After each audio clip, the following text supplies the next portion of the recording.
Okay, welcome back to Continue Freedom. Thank you all so much for being here. We are live. I did it again. I left the volume on.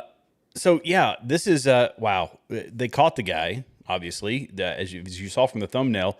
And there's a strange series of events that went on around them finding the guy. And it wasn't, I'll be honest, it wasn't the super sleuth work of the FBI. I'm sure that they were working hard. I'm not diminishing that, but it ended up being the father and a youth pastor who actually turned this guy in. And who busted this guy. So the guy, Tyler Robinson, is going to be charged with aggravated murder, and they're seeking the death penalty. This came from some documents that were divulged by Steven Crowder. He was actually the first one to break this story. And it was an exclusive mug club undercover obtained by from the Utah County Sheriff's Office, and it showed some internal documents. So there says that they're seeking the death penalty, but authorities announced on Friday that they have arrested Tyler Robinson in connection with the assassination of Charlie Kirk. Per documents obtained by the mug club undercover, he's set to be charged with aggravated murder, obstruction of justice, which is a capital first-degree felony conduct, and felony discharge of a firearm causing serious bodily injury. Well, I mean, yeah, serious bodily injury. Good gracious. So they busted the guy, but there's some interesting things going on around this. I'm going to show you an article from the New York Post, and the New York Post, they basically, this is how they're given the rundown of how they came across this guy. That a youth pastor, basically, he came home. And I guess his father saw the photos on the internet, which it was widely spread. If you want to know the power of one of the positives of social media is once those photos were released, it got exposed to millions and millions and millions of people, which is a net positive because law enforcement got boatloads of leads on who this guy was. And apparently he confronted his father and he threatened to, this is according to this article here, so he threatened to kill himself rather than surrender to authorities after his father confronted him about the sickening murder, according to law enforcement sources. The father recognized his 22-year-old son from photos of the suspected shooter, that were released by authorities on Thursday, leading to the parent confronting his son when he returned home, sources said.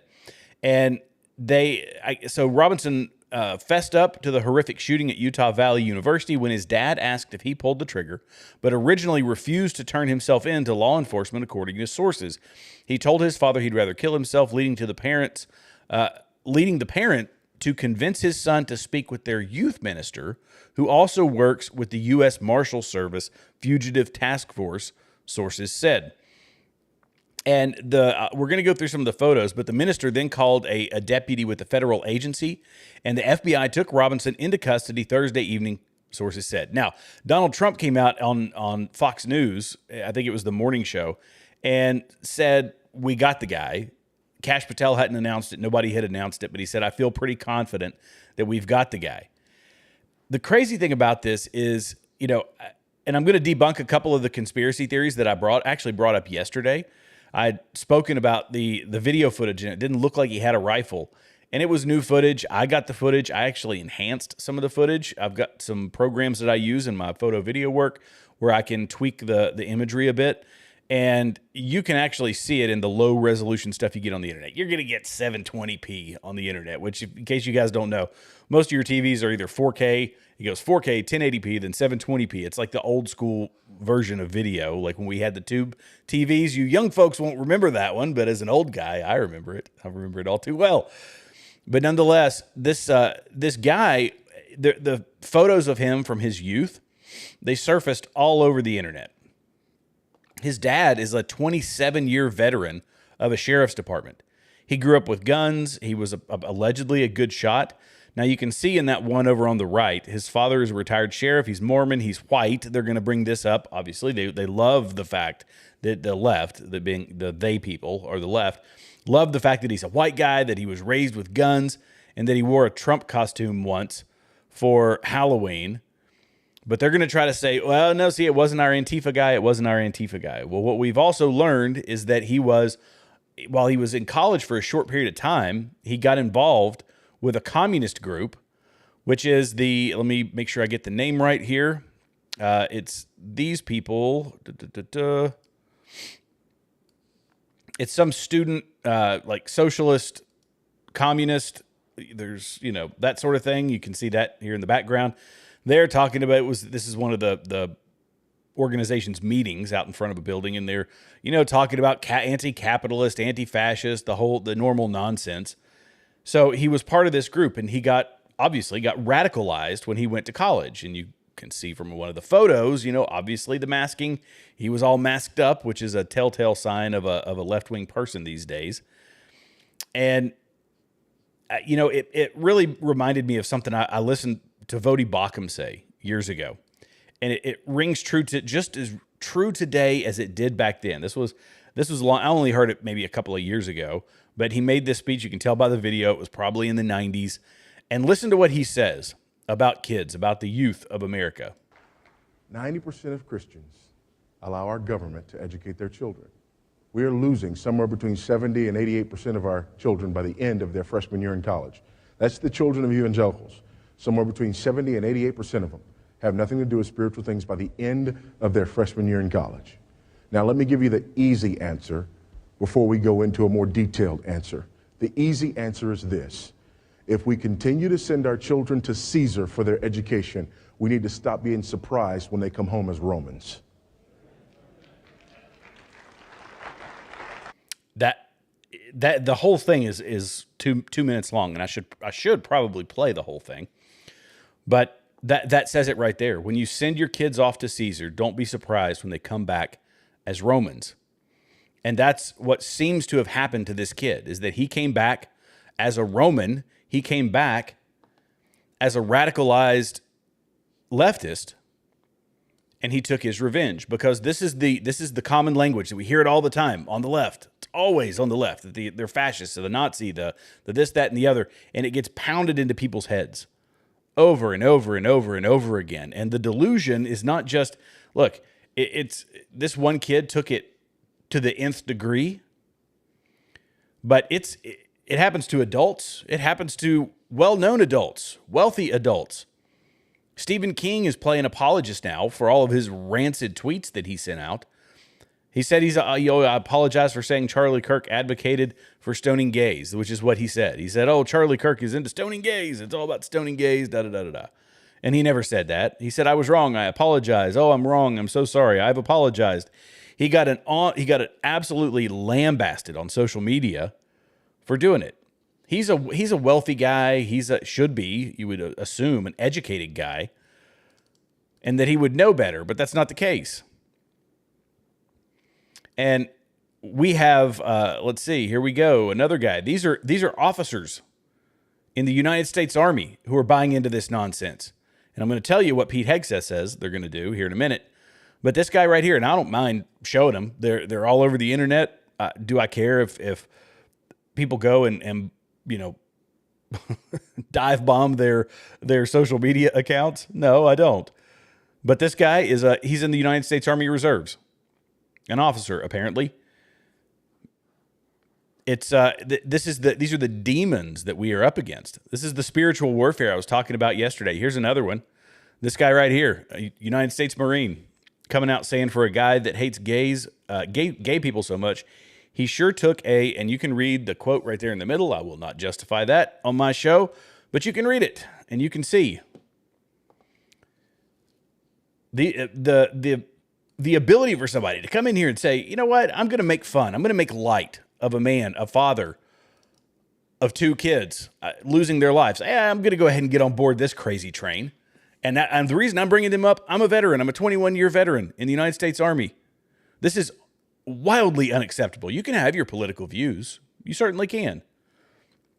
But I will remind people who are in the military, you don't get full access to the First Amendment. First off, in this instance, you can say it. Yeah, you can. There's freedom of speech. You're more than welcome to. But it highlights who you are as an individual and who you are as a leader, that you would make light of something like that. I had leaders like this. When Donald Trump was running for office, I was still in the military. I wasn't on active duty. I was in the reserves at that point. So I did half of my career in active duty and half of it in reserves. And I had a commander a lieutenant colonel who was lambasting people who voted for Donald Trump as a bunch of hillbillies fueled on moonshine and Mountain Dew. And oh, by the way, he was commanding a unit in Southwest Virginia, the reddest of red territories. What do these officers, which I was one, what do they have in common? College. People are making, and before I get to the next part of the civilian sector, this is what Pete Hegseth says he's going to do right here. Zero tolerance for military personnel celebrating Charlie Kirk's assassination. Good for you, Pete Hegseth. Good for you, President Trump. There's a certain level of decorum that is unacceptable, and I don't know what kind of punishment they're going to bring on them. They've got a lot of things at their disposal. But there's the dishonesty behind this whole campaign, behind this whole incident, this leftist campaign. And, this person here, anonymous, of course they're anonymous, they were doctoring T-shirts, trying to say that he was wearing a Trump T-shirt. We have people like this making action figures and toys. This is the demonic. This is the spiritual warfare that we are up against. I mean, that's just it. Spiritual warfare. You don't do this unless you are possessed by some demon. Unless you have some evil that's flowing through your body and filling every orifice of your body with the desire to be hateful to your fellow human beings. Even in a time of loss. It's disgusting. But a lot of people are getting their comeuppance. Here's an example, and Scott Pressler posted this one. He said, "This man is a hero. This is how we fight back." He took a tweet of somebody who had that ran the Gentle Care Animal Hospital. That's this Christopher Rispoli ran this animal hospital, and he posted one of his hateful tweets online. And he made a billboard, made a sign on the side of the road. There you go. You want to do it? That's fine. But there are consequences to everybody's actions, mine included. Oh, the one that, okay, there was another one it's been deleted now. These people are starting to post their videos. This is within 24 hours. Are starting to post their videos from their, on their TikTok saying, somebody actually looked at my TikTok. Somebody looked at my Instagram. Somebody looked at my Facebook feed. And now I lost my job. And now people are, because they're more or less doxing these companies, saying, hey, this is your employee. Hey, this is the person managing your store. Or, hey, these people who posted this horrible content, this is their business. We found it. Here's their phone numbers. Here's the location of their business. And what are they doing? They're going in and they're swarming their accounts with 1-star ratings on Yelp. Part of me says, just let them do their thing and don't harass them. But honestly, that's a pretty simple form of justice, I guess, for that sort of thing, for that sort of vileness. And I say they would do the same thing. They do the same thing. The Muslim guy who was down in Texas, and he's anybody who's Muslim and is selling things that are haram, as they call it, I guess, which is forbidden. You sell the forbidden stuff, and we're gonna, we're gonna come out here and we're gonna protest outside of your business. That's what they're doing, trying to force versions of Sharia in America. So let me get into some of the conspiracy stuff. And I've got to debunk two things. These are big things that I showed you yesterday that were suspicious and that have now been remedied. One of them is this guy right here. If you remember, he gave it looked like he was giving a signal. He was tugging on his hat. This turned out to be Frank Turek. And Frank Turek went online and corrected the record. So the internet sleuthing got this one wildly wrong. And Frank Turek, if you don't know who he is a well-known Christian apologist. And he and Charlie Kirk were very, very close friends. Very close friends. And in fact, I think he was a mentor, one of several, to include Mark Driscoll and other people, was a mentor to them. Frank Turek said, no, this was me. and he's not taking comment. So it was a total. It was an anomaly. It was a coincidence that this happened. Okay, debunked one. There we go. There's another one that was debunked, which is, this is from me, by the way. I looked at this video, and this is the one where we saw the guy. I'm going to see if I can show this to you, because it's it's kind of interesting here. It's hard to see, I will admit, but this is the guy getting off the roof. And when I first saw this video, I was like, it doesn't look, I don't see a rifle. I don't see a rifle. Well, at this point, he puts down this, which is something, it's a longer item. It's hard to tell, I know, because it's very grainy video. But when you look at it in comparison to him, it's roughly the length of his leg, maybe, which would be fairly consistent.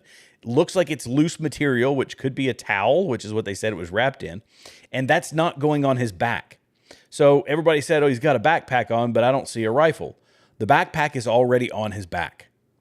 This long item that you can see right there in the middle, I believe to be the rifle in question. Then you can see him as he climbs down. Look, that item, he picks it back up out of the gutter or wherever he had put it. You can see it clearly right there. There's a long item that's popping up just over his right, like in line with his head. So he's picking up that rifle, and it's in his hand or it's slung somehow. You can see it there as well. There's a long item. Yes, it is in his hand. And then he jumps down. And again, as he's running off, let me see if I can get to the right point. So you can see it there as well. You can see it. He's got the rifle in his hand. So if everybody's like, I don't see a rifle on him. I didn't see one either, but I see it now. There it is. Even though it's grainy, you can tell what that is. His backpack, by the way, is already on his back because he immediately walks away. And then you see it again here. Let's see. We'll get past this part. Let me make sure I zoom out. Let's get to the point where he's walking away. There he is. And then you can see it as well that he's carrying a longer item. Let's see if I can get to the right spot. I was literally going through this frame by frame. Like, is this guy actually carrying a rifle? Let me zoom back out. Sorry, thanks for your patience. It just takes a minute to do this. And it's important that we, everybody loves the conspiracy theories. They love it's this, it's that, it's, one thing or another. Here, now we can zoom in on the guy. Here we go.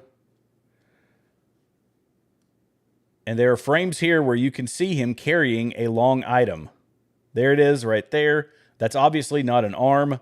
It's the towel hanging down. You can see it in his hand. So it looks to me, cut and dry, that this is the guy. He's walking away with an item in a towel that's not his arm. There it is again. You can see it just behind him, that black speck that's behind him. This would be the black towel that he's got. There's another shot of it. You can see it. This is what it is. So when I saw it, I was like, yay, okay, good. Kudos. Conspiracy theory, more or less not solved. We still don't know the why. That's the other thing. Who, as I said before, who's... Oh, thanks. None of your business. I like your handle. So here's two of them that have been debunked. This guy right here was Frank Turek. Did he have a rifle? Yes. I can say with almost absolute certainty that he did. But the question obviously becomes why. What radicalized this guy? And, I don't know how long you've been on None of Your Business, but this is something I talked about. The Vodi Bakum saying, you send your son off, send your kids off to Caesar, and don't be surprised when they come back as Romans. So let's see. Where's the next piece here? I lost my spot. All right. Now I'm going to say that this is going on the left. The radicalization on the left. I play it all the time. I play the politicians and la-di-da-di, everybody just talking about hateful this, hateful that, and we're the right is Nazis, the calls to action, the veiled calls to action that so many people are biting off on. And I have to be intellectually honest and say, as a person on the right, it's also happening over here. And I worry about this with social media. I worry about this with YouTube in particular, because of what has become the go-to, I guess, messaging on. And I've look, full disclosure, I find myself doing it to try and build the channel to make more impactful thumbnails, because that's the thing. That's what's bringing people in. But what are we doing instead? It's the AI imagery that people are using. There's fire. It's the color. It's the aggression. It's 100% aggression. If you want to build a channel fast, go for 100% aggression, and gin up anger and resentment and all of these things. There's reasons to be angry. There's reasons to be, I guess you would say, resentful or whatever, but we have got to be a little more responsible. We've got to start cooling things down. We really do. Because this is what's driving us. It's the same thing that drives the left. Let's go with the most, I don't know, vitriolic content that we can possibly think of to try and draw people in, and everybody is hungry for it. That's the other sad part of this. People are so hungry for anger. Look, there's plenty to be angry about. If you put gas in your car, right? We put gas in our car, guys. We should be angry every time we go to the pump. And I am. I know I am. I drive a pickup truck. Yeah, I'm angry every time I go to to the gas station. I'm angry when I go buy groceries and it's expensive. There's plenty of reasons to be angry. But goodness gracious, this AI imagery for thumbnails has gotten out of control. And, I say that as a guy who's, call me a hypocrite, that's fine. But good grief. It's like people aren't even interested in actual content anymore. And most of these accounts, by the way, things like The Apostle and Based Lore and all these, Based Lore does a little bit of commentary, but they aren't even creating their own content. It's this mill. I feel like it's become I don't even know what you call it. It's like an op. It's an op. I feel like Nick Fuentes is that way, because Nick Fuentes, the guy who is banned from everything, gets pushed to the front of the algorithm and everybody just plays his content. And so many of these channels, they do no more than 20 or 30 seconds worth of commentary. They aren't looking at what's going on in the world and trying to offer an analysis. They're just replaying other people's crap. And it's feeding the narrative. It's feeding it's feeding the anger, the vitriol, the hate, all the stuff that's driving this country apart. Oh, so, look, things are going to have to, we're still going to get more information. Let me go ahead and get off of that and just go back to this whole scenario. Things are going to continue to be divulged. There was allegedly an air tag put with the rifle. So where that rifle was, there was an air tag. People are saying, well, he left the air tag there so that somebody else in his little enclave of people could come back and find it. Or is he bad at land nav and he didn't remember exactly where he put it and he wanted to easily be able to find it? I don't know. Who knows? Were there other people that were helping him with this? It's something that could come out. He's apparently lawyered up and he's not prepared to talk to the authorities anymore, so I don't think they're going to get a confession out of him. This is all going to go to trial, and the evidence is going to be brought to bear. And hopefully this ends with the death penalty, because if there is an example of a death penalty being warranted, this is it. And I'll be honest, I waver sometimes on the death penalty, on whether or not we should have one, but we do. And, for this, I think it sets an example for other people. That's, at the very least, we'll get that out of it. Oh, and I think about this guy's dad. The having a strong family is it's a solid way to keep kids out of trouble, to keep people out of trouble. And the dad having to turn him in or being, a player in the, this guy turning, I can't imagine what that would do to a father. But he did the right thing. Obviously, he did the right thing. He was a sheriff for 27 years. And people say, well, he sat on this, sat on the knowledge that his son had done this for hours before he ever reached out to anybody else. And I will give him a pass on that, because that's a situation I could not possibly imagine being in. Now, I don't have a son, but I couldn't imagine having that information brought to you and then figuring out what to do, because the parental instinct, I'm sure, was to protect him. But the right thing to do, and which he knew as a law enforcement officer, was to make sure that justice was served. That, yeah, you're my son, but you did a bad thing, a horrific thing. And thankfully, the good won out in this instance. Thankfully, it did. Oh, boy.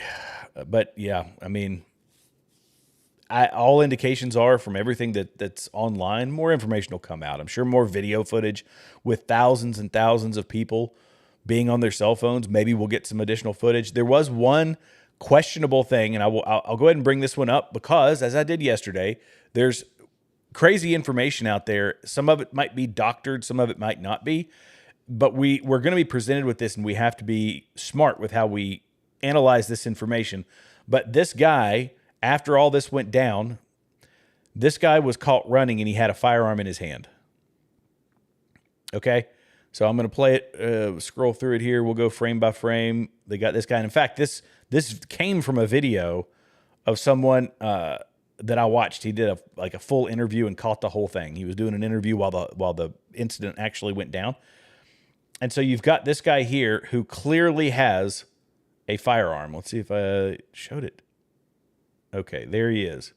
Now, look, could this guy have been a concealed carry holder? Yes. In my estimation, that's probably what it was. He was a concealed carry holder. Something went down, and he drew his firearm.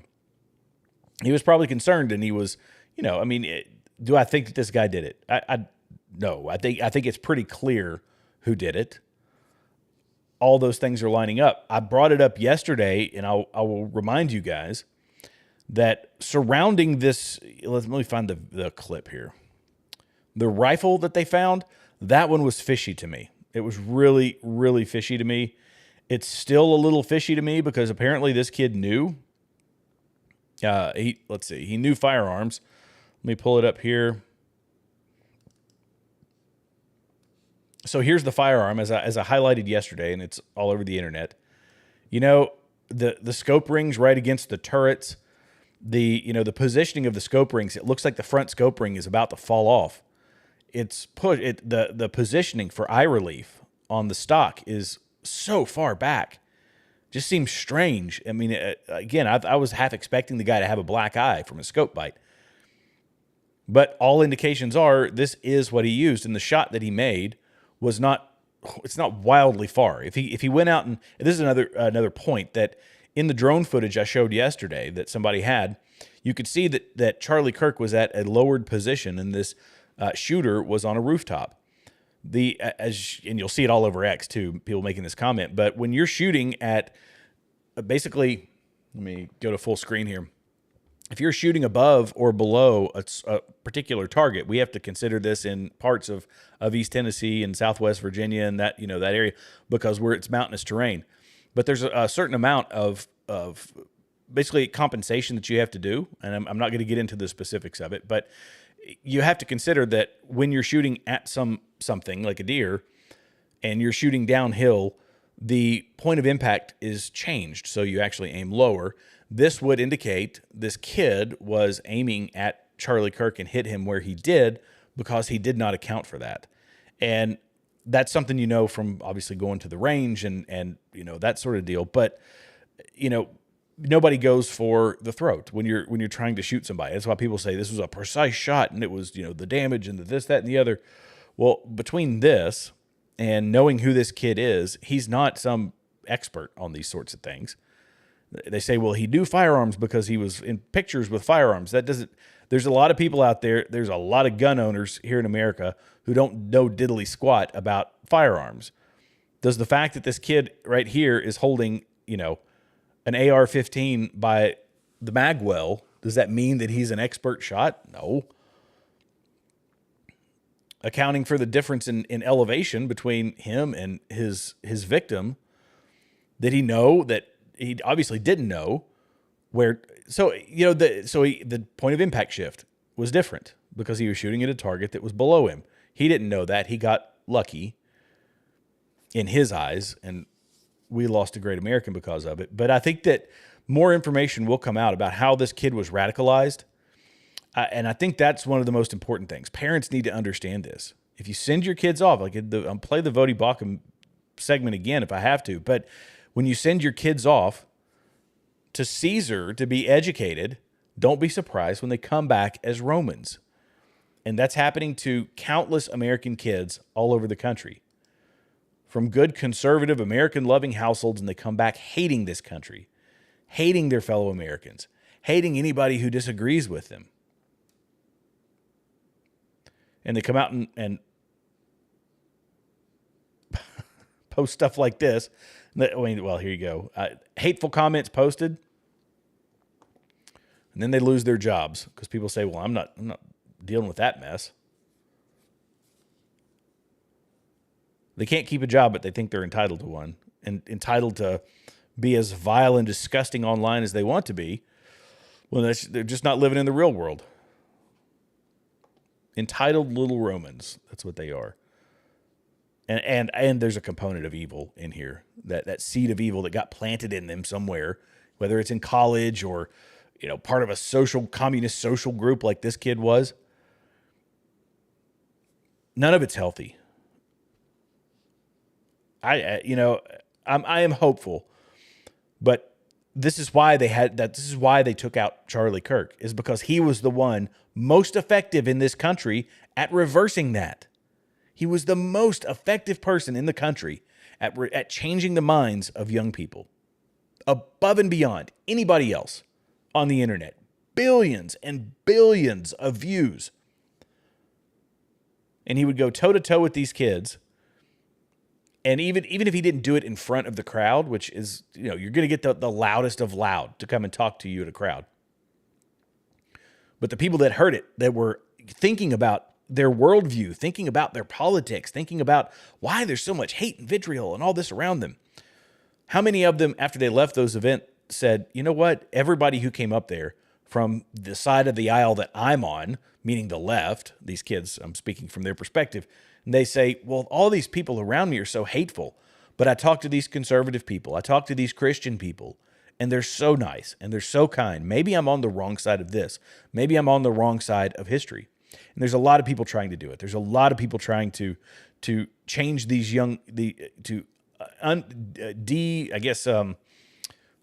re-educate, our own version of a re-education camp, I guess, via social media. But they're trying to change the minds of these young people. Unindoctrinate them? De-indoctrinate? What's the term? Y'all can let me know in the comments. But reverse the indoctrination that they've been through. All right, guys, that's all I have got for tonight. So I am going to be on a panel on the Chicago Conservative. If you hear it, let's see, in about 30, 45, no, actually, it's about in about an hour. I take that back. It's in about an hour. We'll be on a panel. If you want to come and hear us discuss this along with other topics, feel free to join. Come cheer on my side. I don't agree with everything everybody over there says, but there's some great people in Chicago, and it's fun. We agree on a lot. We disagree on other things, but it's a place where we can come together and have a conversation. I always recommend it for folks if they want to. I'm going to start having some panel discussions here on this channel, so if you're interested in being on a panel, feel free to hit me up in the comments. I'm more than happy to have folks on if you want to have a discussion. But guys, if you're new, hit that subscribe button. I guess you're supposed to say smash. Smash that subscribe button and that like button and the notification bell. That way you're notified every time a new video is released. As I have more information, I will bring it to you. God bless you. God bless America. And I'll see you in the next video.